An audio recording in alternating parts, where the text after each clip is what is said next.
Buenos días, jóvenes. Nos volvemos a encontrar nuevamente en nuestra clase de Historia del Perú. Vamos a hablar acerca de las rebeliones indígenas. Fíjate muy bien, observa bien las imágenes que estás apreciando. ¿Qué observamos ahí?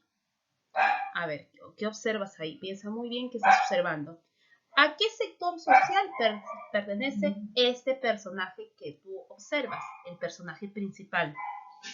¿Qué acciones representan en las imágenes? ¿Qué es lo que tú puedes apreciar en esas imágenes? Y sobre todo, ¿cuál crees tú que es la razón de su rebeldía? Cada una de estas preguntas que te acabo de hacer lo vamos a resolver en el transcurso de nuestro tema de las rebeliones indígenas. Para eso tienes que estar muy atento y responder cada una de estas preguntas, que luego, cuando nos volvamos a encontrar en la tarde, te voy a preguntar cada una de ellas, que tienes que estar atento. Entonces, como indiqué, vamos a hablar acerca de las rebeliones indígenas. Un poquito vamos a retroceder a lo que hemos trabajado en nuestros temas anteriores en historia del Perú. Recuerda que a más de 200 años de la captura del Inca Atahualpa en Cajamarca, información que tú ya sabes, eso se dio a mediados del siglo XVIII. La nobleza indígena encontró las condiciones y circunstancias que impulsaron a la búsqueda de mejores condiciones sociales y, sobre todo, romper con un sistema basado en la opresión y la explotación. Es así, a través de un recurso reformista, buscaron incorporar a otros sectores, a otras castas, como los criollos, quienes también estaban afectados por las medidas radicales de los Borbones, porque los criollos todavía se van a ver afectados con el gobierno o la dinastía de la Casa Borbón. En estas circunstancias, la nobleza indígena peruana, a mediados del siglo XVIII, abanderó lo que sería el primer grito libertario en América. Y es ese grito de libertad el que vamos a estudiar hoy día. Así que presta atención y continuemos con la clase.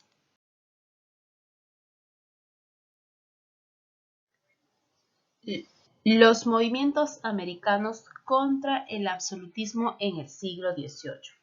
Como vimos en el capítulo anterior, la llegada al trono español de los Borbones y sobre todo la aplicación de las llamadas reformas se relacionó con la gran crisis económico-política de España, la difusión de ideas ilustradas, que en este caso consistieron en estar en contra de los sistemas absolutistas, y también la revolución industrial. La corona española, en respuesta, lanzó un paquete de medidas inspiradas en el llamado despotismo ilustrado, las mismas que tuvieron como objetivo optimizar sus ganancias coloniales, fortalecer el poder y centralizar el gobierno español, disminuir el poder político de la aristocracia criolla y, sobre todo, recuperar la posición hegemónica de España.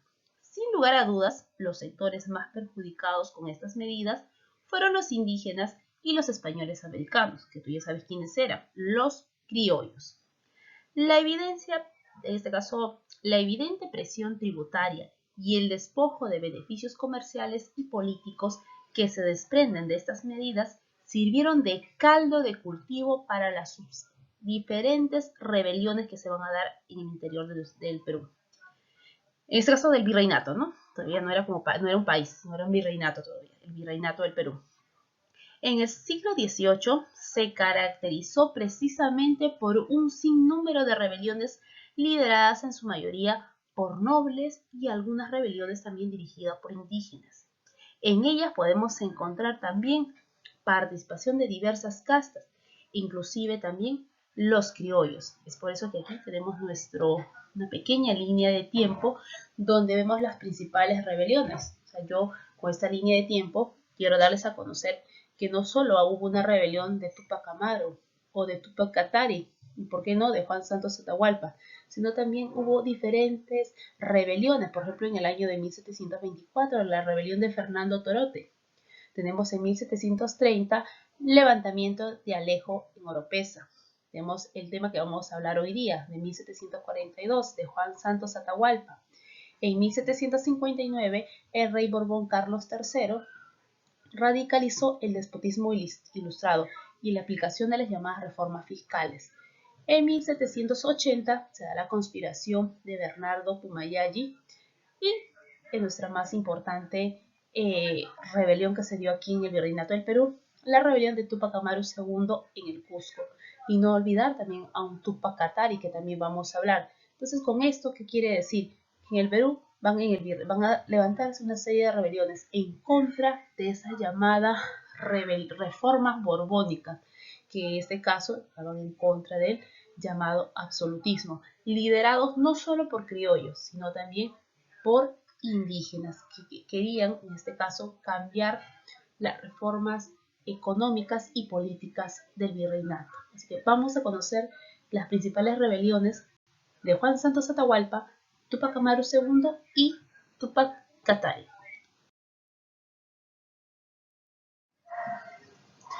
Para entender un poco más acerca del tema que vamos a hablar, acerca de las rebeliones indígenas, nosotros necesitamos saber acerca de los sistemas de explotación, porque estos sistemas de explotación colonial van a incentivar a estas rebeliones también.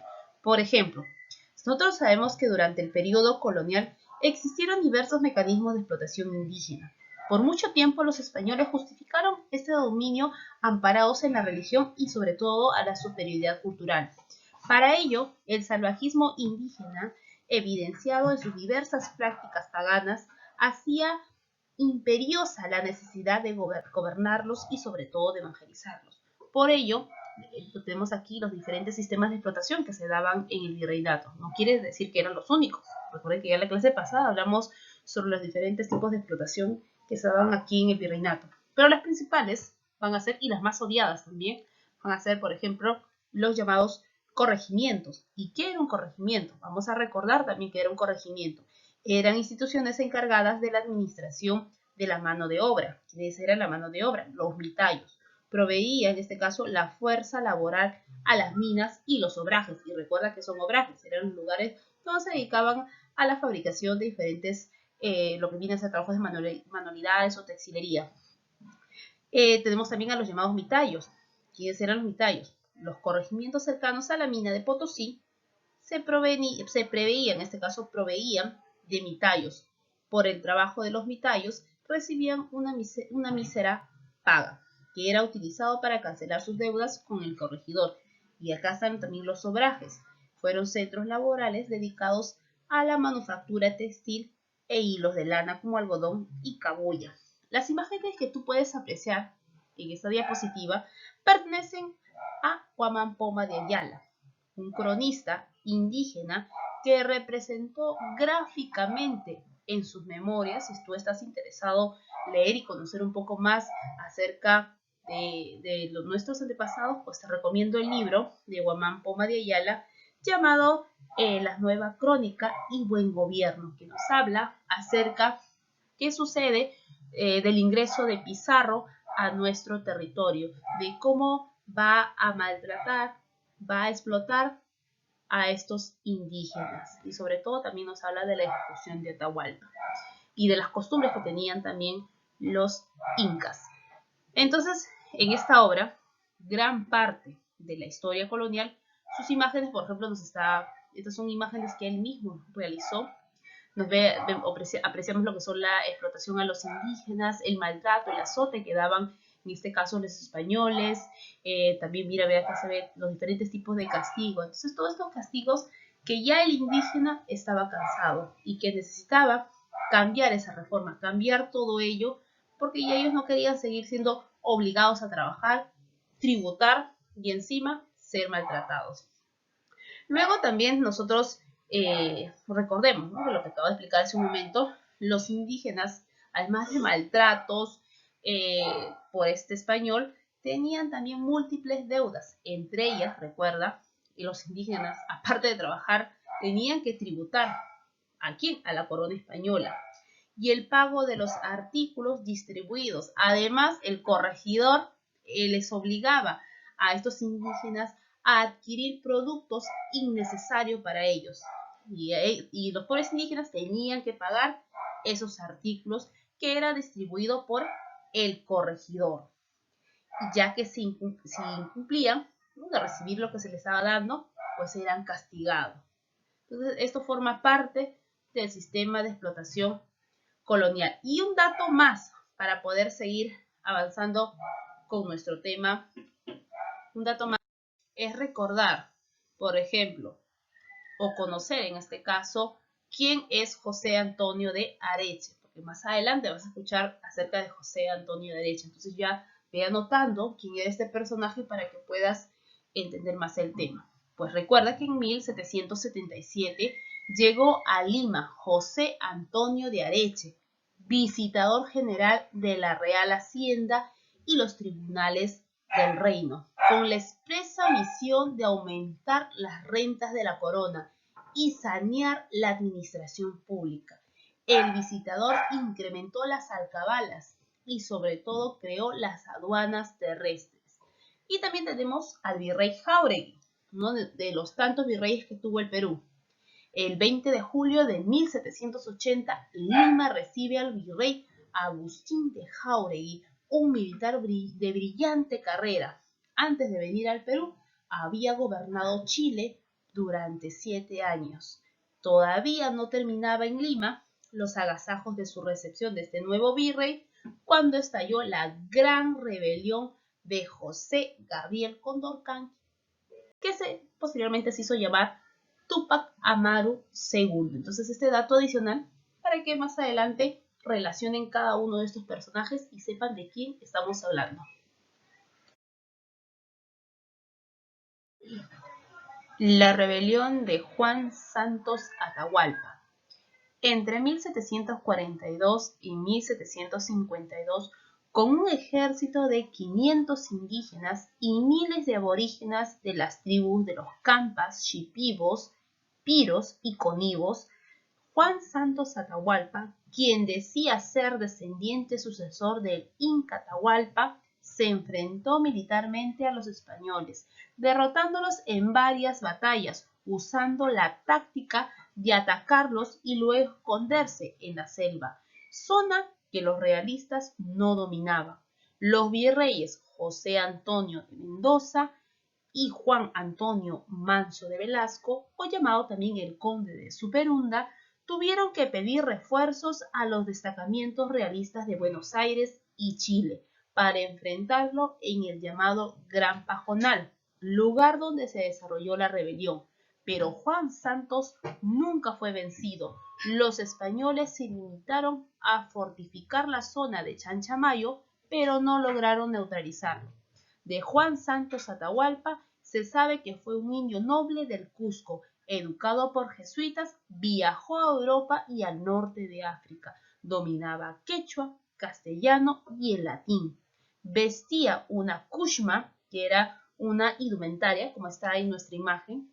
Esta imagen que es muy parecido a un poncho, bueno, se llama kushma, que era una indumentaria típica de la selva.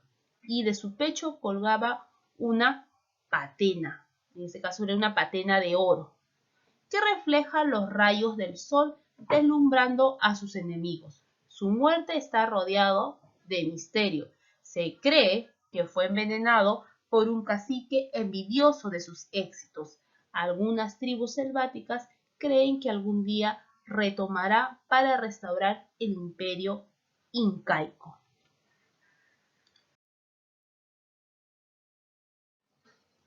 La rebelión de Túpac Amaru II, o también llamado José Gabriel Condorcanqui. Se sabe que nació en Pinta en 1742. Era cacique de Surimana, Tungazuca y Pampamarca por rama materna. De joven se dedicó a la arriería, viajando por Cusco, Puno y el Alto Perú, en cuyas ciudades estableció un circuito comercial. Al no ser escuchado por las autoridades locales, viajó a Lima para presentar sus quejas por los enormes abusos que se cometía contra los indígenas ante las autoridades virreinales. Vuelto nuevamente a su dominio, hizo contacto necesario con otros caciques como Julián Apaza, cacique de Chayanta, Tomás Atindo Condemaita, cacica de Acos, Tomás Catari, entre otros. compró armas de fuego esperando el momento propicio para su sublevación. ¿Cuáles fueron las causas de esta rebelión? A ver, anota bien ahí para que no te vayas a olvidar. La primera fue la población andina a partir de 1776 se vio reducido su posibilidad de obtener recursos monetarios para el pago de impuestos al ser prohibido el comercio en Potosí. 2. A los enormes abusos que cometían los españoles, sobre todo el visitador José Antonio de Areche, que con sus reformas fiscales aumentó los impuestos en forma considerable. Y la número 3, las reformas borbónicas, que se habían convertido en inadmisibles, ya que la dinastía de los Borbones aumentó la opresión en comparación con la dinastía Habsburgo. A esta fase de esta rebelión de Túpac Amaru se denomina la fase cusqueña y va desde 1780 a 1781. Ya sabes por quién fue dirigido, por Túpac Amaru II, el cual se revela en Tinta, ahí como está nuestra información, el 4 de noviembre de 1780, apresando al corregidor Antonio de Arriaga y mandándolo a ejecutar el 10 de noviembre de ese mismo año. Posteriormente, el 18 de noviembre se enfrentó a las fuerzas realistas de Tiburcio Landa, ganando la batalla de Sangarará. Días antes proclamó la abolición de la esclavitud. Con esta medida, muchos negros, zambos y mulatos van a, en este caso, apoyar su causa. A partir de aquí, las rebeliones se volvieron más radical. En este caso, atacaron las propiedades de criollos y mestizos, como destruyendo obrajes. Sus seguidores, además de ver en Túpac Amaru un jefe político, vieron en él a un inca que había venido a salvarlos y sobre todo establecer un nuevo orden, convirtiéndose la rebelión en un movimiento mesiánico. Incluso le decían, o se hacía en este caso los indígenas lo llamaban su majestad.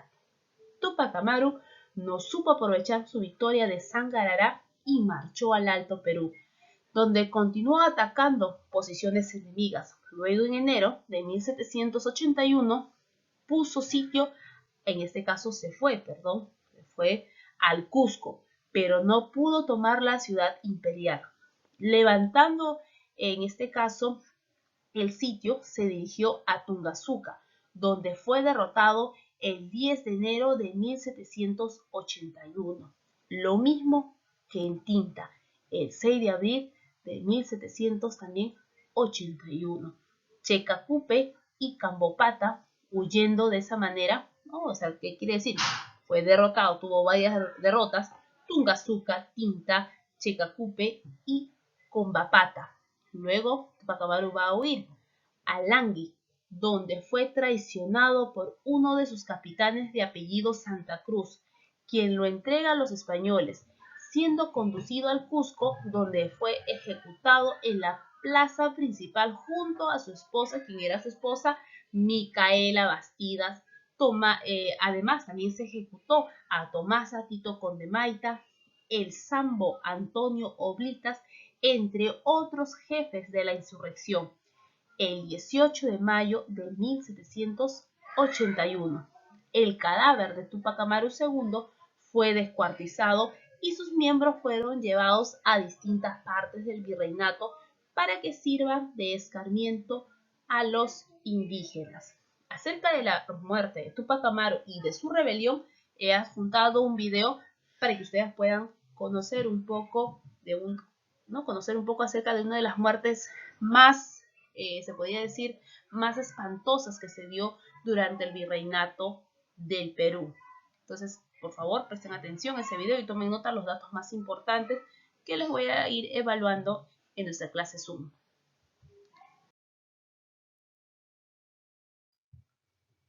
La rebelión de Túpac Katari, o también llamado la fase Aymara. Esta rebelión se va a dar entre los años de 1781 y 1783. La rebelión continuó con Diego y Andrés Tupac Amaru, Miguel Bastidas y Tupac Katari, que en este caso su verdadero nombre era Julián Apaza, quien en marzo de 1781 sublevó a los aymaras de Ayoayo. Luego toda la provincia de La Paz se sublevó. Los rebeldes derrotaron a los españoles en la batalla de Viacha y Laja, poniendo sitio a la ciudad de La Paz el 15 de marzo. Refuerzos españoles de Buenos Aires, al mando del general José de Peseguín, lograron liberar la ciudad situada, derrotado en la batalla de Yauco a los coroneles indios Quispe y Muyupura. Posteriormente, Tupac Amaru fue derrotado en Villaque. Otro jefe insurrecto, Miguel Tupac Amaru, fue capturado en Las Peñas, siendo embarcado en la fragata Venus con dirección al África, donde cumplió pena de prisión. Julián Tupac Katari fue traicionado por uno de sus lugartenientes, Tomás Incalipe, en Chincaya el 10 de noviembre de 1781. Luego fue conducido a Las Peñas, donde el oidor Tadeo Díez de Medina lo condenó a muerte, siendo ajusticiado el 14 de noviembre de ese mismo año. Una de las consecuencias de las rebeliones, tanto de Tupac Katari como la rebelión de la rebelión de Tupac Katari y la rebelión de Tupac Amaru, trajo lo siguiente. La primera fue la supresión de los corregimientos y la implantación en su reemplazo de las intendencias en el año de 1784. La supresión de los llamados repartos mercantiles, la creación de una audiencia en Cusco de 1787 y se prohíbe leer la obra del Inca Garcilaso de la Vega, llamado Los Comentarios Reales. ¿Y por qué se prohíbe leer este libro? Pues esto fue prohibido por la corona española en las colonias de América, al considerarla sediosa y sobre todo peligrosa para los intereses, pues alentaba el recuerdo de los incas. Esta prohibición rigió en 1781. Esto sería todo, jóvenes, con respecto al tema de las rebeliones indígenas. De igual forma, te invito a que leas tu libro que tienes y resuelvas cada una de las preguntas que cuenta tu boletín. Conmigo será hasta la tarde. Nos vemos. Muchas gracias.